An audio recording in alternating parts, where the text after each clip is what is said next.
Sounds definitely very politically suspicious. Mm-hmm. And I'm curious, I guess I'm curious sort of what you mean by that, but also would that mean that we can diagnose in the sense that we can pick out models of culture and models of personhood which are either more pathological or less desirable?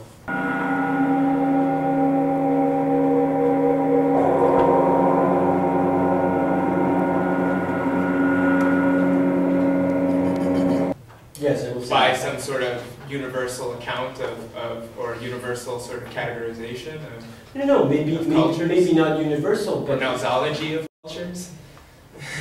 No, but again, I mean, for people working in, say, the mental health field, it's one thing to be very critical of interventionist approaches and etc. But what if you're dealing with large parts of the world where people are lonely, where they're sad, where they hate their body, where there's epidemics of suicide? I mean, surely we can't just say culture is everything people do and it's always right. I mean, we have to be able to make decisions, to make choices. And yes, I think at some point, that doesn't mean we have to diagnose and change all cultures, but we may cautiously identify some forms of culture that, yes, are pathological and try to do something about it, right? That doesn't mean that, I definitely see the risks, I mean, it seems that every major geopolitical project, neoliberalism in fact, stems from one particular philosophical worldview and a desire to facilitate one kind of happiness, which people argue has not worked, right? I agree, it's dangerous, but I for one would rather choose to try to do something about it. But I guess I'm what I want to understand is, are you espousing that there's a neutral standpoint from which to make these judgments, or are you espousing sort of some more idea of propping up at the same time a model of like a eudaimonistic culture? Yeah, so probably not neutral. I would say there's probably a reflective, experiential standpoint. Okay. So for example, why do I hate my body? Why is it that I don't want to live? Why do I have migraines every day, right? Why is it painful to look at myself in the mirror? And why is it not just me, but many other people around? So from then on, we try to do something else. But yeah, I mean, it's tough to just go out there and tell people, no, the way in which you live your life and live in your body or whatever is wrong. You're right. That's tough. But I want to conclude then, because I'm not going to say very much about Tulpas, although Alex, you have a question? Yeah, and it might not come up coherently. And maybe are you going to talk more about narrative selves and stuff later, or have you already? So I'm wondering, because I know you're critical of the intrinsically narrative, personal sense of self, like individual sense of self, but this self-less syndrome has a necessary intersubjective narrativity. There's a necessarily narrative aspect of this model of personhood that I think not necessarily explicitly narrative. I think narrative plays into it. For example, let's say that my son's migraines, right? He's not actively narrating those migraines. He is in some. But you are saying that there's a narrative shaping of experience. So there's an intersubjective narrative, the shaping of personhood. That's what I'm understanding. Has a narrative, intrinsically narrative. So, no, I get your question and thank you, that's a good one. I think what I'm critical of is diachronic narrativity as a supposedly universal model for the way in which we ourselves, if and only if, we have this sense of psychological narrative continuity. I think as humans we do narrate, but in very different ways. In some moments we don't, in some activities we don't, in some we do. So, so narrativity is what I'm taking on or attacking. Sorry, diachronicity, not narrativity. Thank you. But personhood in this model requires an intersubjective, narrative interplay. So we're talking about modern humans now, yes, but if we were talking about animals or even interpersonhood across species, as I believe it exists, then not necessarily, or not necessarily explicitly. I mean, mostly I don't know. I'm asking myself a lot of questions about this. I most certainly do not have all the answers. I'm raising a set of questions. But so, I wanted to conclude with in my view, wonderful example of tulpamancy. So I'm not going to go into very big description. My paper in the somatosphere, Varieties of Tulpa Experiences, theorizes and talks about the culture at greater length. But what I find interesting about tulpamancy is that it's some kind of Munchausen by proxy in reverse, and it's even more intentional. It starts as an actually intentional, as in I intend to change my consciousness, change myself, change the way, in fact, even well, I can't think of the exact word, but the unicity of myself, and change the way in which I am inside my body, and then it becomes sort of more automatic. But so tulpas then they're sentient imaginary friends conjured through thought form, meditative practice. I'll talk about the practice a little bit. So in the contemporary global subculture, human hosts, they call themselves tulpamancers, and they're mostly young people from the ages of about 14 to 30, and mostly middle to upper middle class Euro-Americans, although there's a sizable group in Russia and a growing group in South America. They mediate then, they create from scratch imaginary friends that they claim have achieved sentience and that they experience very much the way in which a schizophrenic would hear voices. So again, as a side note, we don't know an awful lot about the phenomenology of voice hearing in schizophrenia. There's a lot of really exciting new research, right, that is shattering a lot of commonly held assumptions that say if you're schizophrenic, there's an actual voice that you hear outside your head screaming. So again, do even schizophrenics hear voices inside, outside their head? Do the voices actually sound distinctly like another person? Or does it sound a little bit like their own mind voice, the way when you're actively narrating? We don't know. Right? We have no way of studying. We don't have a scanner that can record people's inner voices.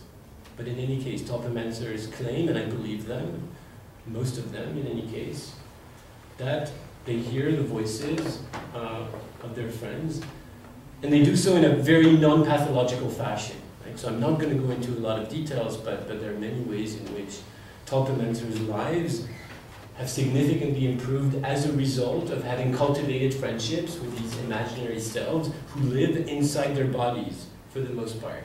Right? A lot of tulpamancers are quite shy. I've given them some, and these are not very precise tools, but shyness and sociability scales, etc. They all rank very high on the shyness scale, very low on the sociability scale, but high on the empathy scale. Right? So it does not mean that they're autistic. And there are also somatic hallucinations. I'm going to return to those. I'll give a very, very brief history of the practice. So in the old Tibetan Buddhist tradition, I'm not going to attempt to pronounce it, but Tulpa is different from Tulka. Tulka is more sort of reincarnation. Tulpa means an emanation, or I think a very, very good translation of the word Tulpa would be embodiment. So it is linked to, in the Tibetan philosophical tradition, there are three bodies: the Dharmakaya, the mind body, right, the speech body, and the physical body. And it's linked to something that first is brought forth in the mind, and then becomes embodied. Wait, all three of those are? No. Oh, okay, Just the tulpas. The tulpa. It's from the Dharmakaya to the Nirmanakaya. So thought form, we don't know a whole lot about it. I mean, the references in the old Tibetan literature are quite sparse. It was probably practiced, and we think in ways that were very, very different from the ways in which tulpamancers claim to use the practice now. So, for example, monks would summon a tulpa to work with a particular fear or desire, something that they wanted to work with in the pursuit of emptiness or in the pursuit of enlightenment. And it could be something very banal, like if you're very afraid of spiders, then you will conjure a spider through thought form that would live with you, and then when the fear resolved itself, the tulpa would go away. So the practice became fashionable, not really, but so in the early 20th century, we know the Theosophical Society, right? People like Annie Besant, people who discovered Krishnamurti, were interested in thought form. They don't actually use the term tulpa, but they were very interested in thought form, embodiment, as ways of studying consciousness. So in the 1920s, the Franco-Belgian explorer Alexandra David Neal was the first, or so we are told, white woman to enter Lhasa. She lived among Tibetans. She wrote a famous book called Mystery and Magic in Tibet. She claims to have learned about the practice and to have created her own tulpa in the image of Friar Tuck. She went as far as claiming that her Friar Tuck tulpa became an actual physical manifestation that was noticeable to her fellow travelers.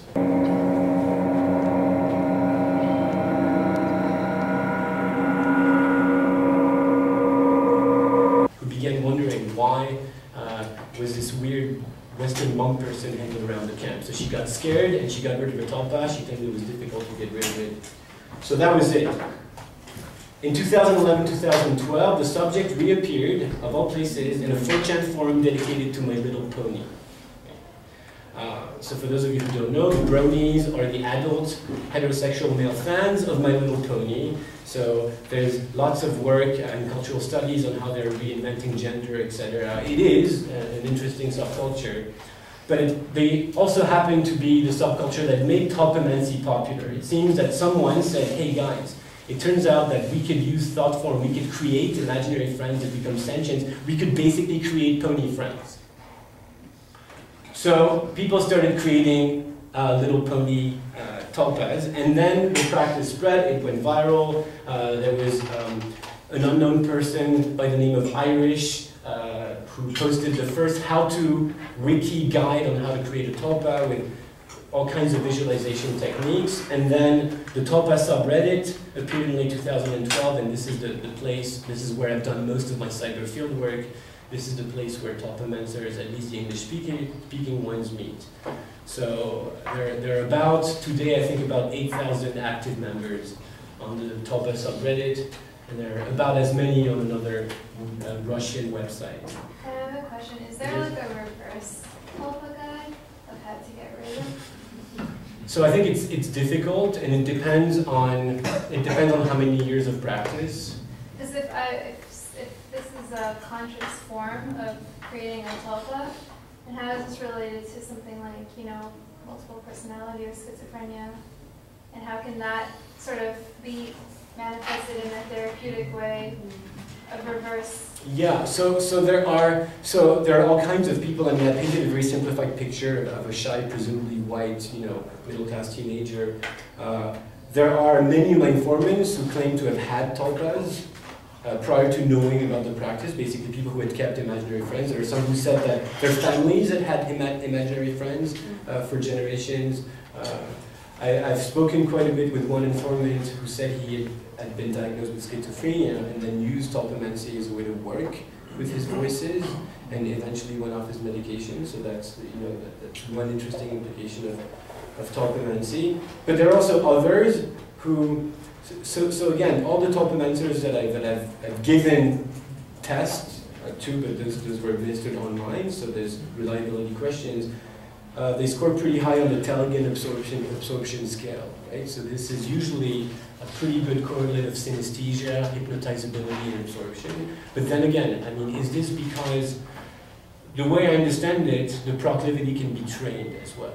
You know, this is a very intense, and visualization, I'm going to get to this in a second, visualization is probably not the best way to describe what they do. It's not just a visual experience, although some of the guides talk about intensely thinking about the attributes and the traits of a person that you want to create as a friend, right? Visualizing them until you start adding some flesh to it. Some even start with, you know, an empty white room until you can see it, start furnishing the room. But it seems to me that there's something more somatic going on. But in any case, it takes a very long time. But once it's automated, I believe that it's difficult to get rid of a tulpa. The practice is quite young. I mean, most people picked it up in the past 2 or 3 years. We don't have that many experienced tulpamancers as per the terms of the standardized culture. So we don't know yet. Do you have a question? Right, just, have you thought of administering the dissociative experience here? So not yet. I mean, I might. Yeah, not yet. Not yet. What I'm quite convinced of, however, and from the much more qualitative interviewing and cyber-ethnographic part of my study, is that these people, most of them are very functional, and they're quite happy. So, and what's interesting is that most of them report an improvement on their physical social lives. So not just okay, now I live in this fantastic imaginary mental world and I'm going to withdraw and not interact with anyone. People report being helped through everyday situations by their tulpas. I've also done a little bit of work with tulpamancers diagnosed with different varieties of autistic spectrum disorders. So some claim that their ability to read humans have improved. Most of them actually claim, they said, mine has not, but my tulpa can see things that I can't, so my tulpas guide me through social situations. So there's, for sure, ways in which tulpamancy could be said to increase at least narrative empathy. Right. Yeah? Here's a quick question. So how do these experiences stack up against other experiences of just supernatural entities or being in communication with supernatural entities? Sure. Well, so I guess the narrative aspects are interesting because most tulpamancers subscribe to a folk neuroscientific kind of ontology. A lot of them are cognitive science students. One of the most vocal tulpamancers is a cognitive science student at Washington University of St. Louis. She's in the psychology, philosophy, neuroscience programs. And there is, and this is a survey that I administered to 100 and some tulpamancers. There were about 12%, I think, who subscribe to a metaphysical explanation. So there are tulpamancers who understand, who think that they're... Oh, but I just meant in terms of the qualitative experience itself. Is it very similar or very different in any distinctive ways from talking with God, talking with a spirit, in spiritism, speaking with spirits, speaking with... Probably, I'm not sure. What I find interesting is that this remains a fundamentally jointly mediated experience, where there's an idea and there's a practice, and the idea is that you can have more than one person living inside your body, right? So some people may still think of themselves, some people might still be diachronics. So again, when I gave, and this is a very imperfect scale that I devised myself to test on a spectrum of episodicity to diachronicity, right? So tulpamancers were more episodic than the non-tulpamancer community. I'm not sure, but I think it's interesting that there's at least some kind of a script, the way in a particular religion there would be a script, or the way in a particular diagnostic psychiatric culture there would be a script, right? Or the way in which in all cultures there is a script that's often not very easy to identify. But so very briefly, I mean, I'm not going to go into details about how to create a tulpa, but this is a question that we've tried to pose again. Are there any thoughts that are not tulpa-like? Right? Because I'm very interested in the way tulpamancers, they also communicate with touch, right? There's all kinds of synesthetic experiences they have with their tulpamancers. But again, this is something that I've asked before. If I ask you to remember a moment when you brutally embarrassed yourself, you can experience it, you can cringe again. Right? So you can have this kind of telesomatic perception on your own. Now, if you have a crush on somebody, or if you're obsessed with somebody, or if you're completely heartbroken, you feel the person's presence with you all the time. Maybe here, maybe down your arms, I mean, maybe in your head, maybe.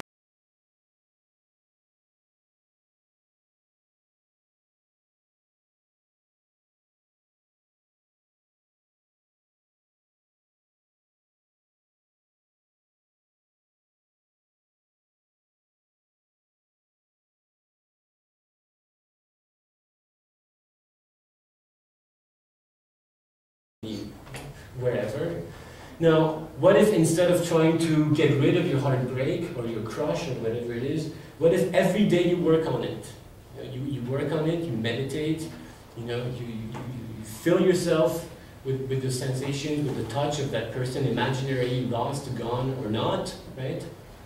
Well then, if we engage in those kinds of thought experiments, we understand that it's not that difficult. Now, what if you grow up in a culture where you're encouraged, where you're expected to do this, just like what you were saying here? You could grow up somewhere where there are spirits, where you're expected to talk to God. And this was, of course, Tanya Lerman's great insight in how God talks back, how it takes perhaps a proper belief from absorption, it takes mindful meditative practice, it takes a community of people invested in reaching the same goals, but it is very possible for people to hear the voice of their God and to have very rewarding experiences, particularly if there's a whole community that values as opposed to pathologizes these experiences. But these are, once more, just symptoms of selfhood, jointly mediated ways of being a self. Yes? This is not well formulated, but I feel there's a jump between feeling someone's presence or your own feeling that you had at another time and interacting with something that like God or a Tulpa that speaks to you, that sort of has another, it's like an interactional situation rather than like tuning into a feeling. I don't know. You're sort of associating. But so again, and you and I have talked about this, the ways in which we narrate. We rehearse our conversations.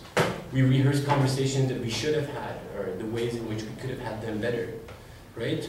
Or we, or we talk to. But that's unidirectional, in my mind anyway, in the ways I thought about it. Yeah, maybe, and again, a lot of go on, Mikey. Well, I mean, if you're rehearsing a conversation, then I guess you're listening for the answers that the other person would theoretically be giving you, so that then you could say something back.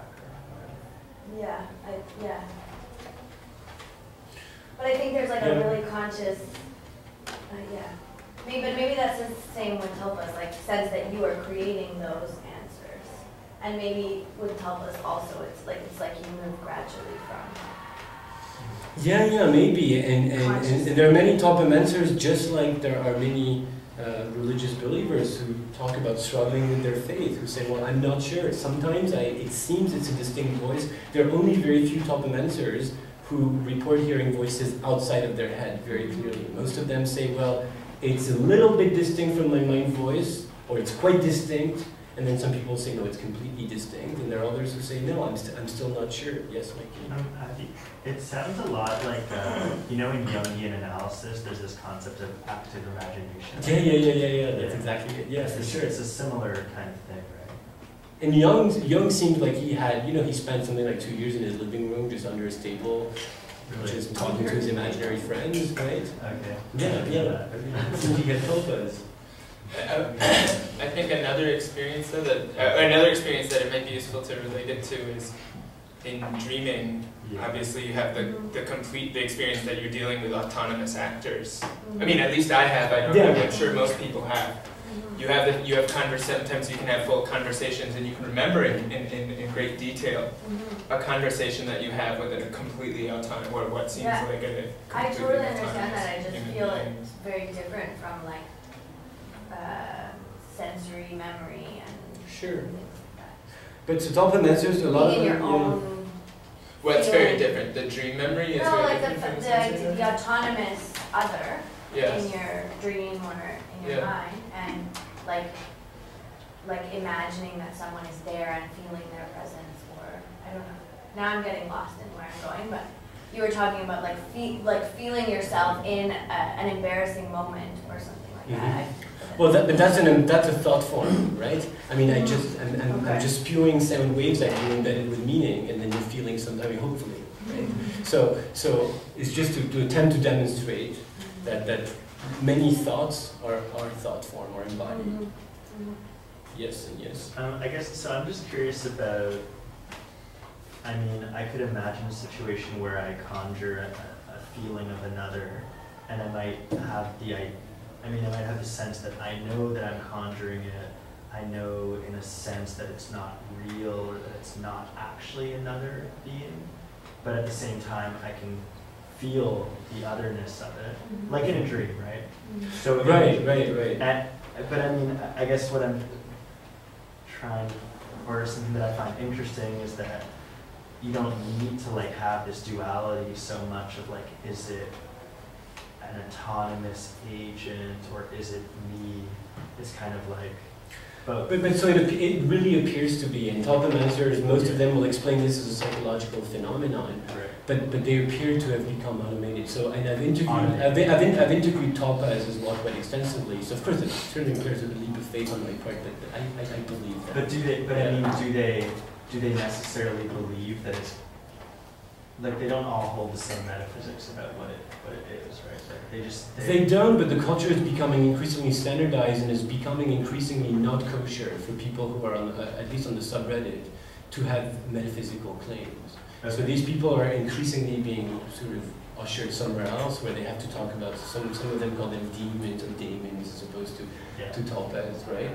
But what's interesting, for example, is that if you speak to tulpas have access to their host thoughts. So it's very hard for a host to lie or conceal something to their tulpas, but the tulpas have opaque minds. Tulpas' minds are as opaque or transparent as a regular human mind. Sounds. Yeah. Have you tried it yourself?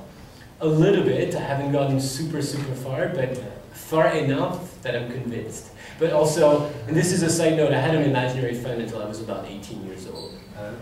But what happened for me is that there were moments when I'm not sure what I believed in, but then, and I'm not going to go into all the details, but I started noticing that I moved to the US when I was 17, and then slowly my imaginary friend started speaking to me in Friendlish and then in English. And that made me sad, because this is when I realized, okay, well, I guess he doesn't really exist, because why would he be learning the language at the same time as me? And I was like, okay, it's time to say goodbye.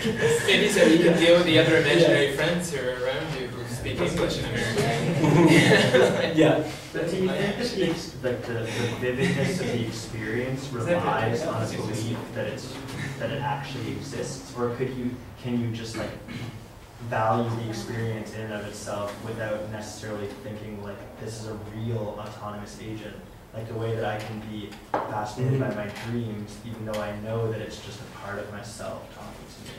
But so again, the belief is collectively validated. So when I was alone and I first created my imaginary friend in boarding school or whatever, I was embarrassed to tell people about it. I could never take it this far. What if I'd had a whole community of people who were so interested in my imaginary friend, who were telling me about their imaginary friend, when it was a positive, something to be proud of as opposed to something to be ashamed of. So again, just like I have all these weird, like, tingling eyelids, and then I find people with exactly, or whatever, the same thing, and then I have, lo and behold, I have fibromyalgia, and that works for me, right? Except fibromyalgia is painful, tulpamancy is not.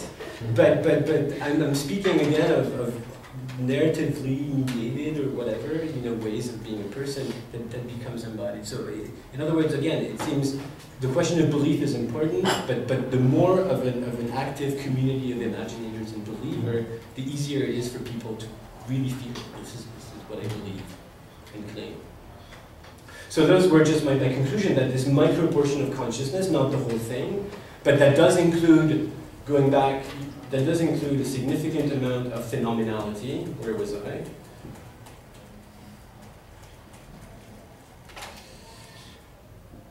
Right.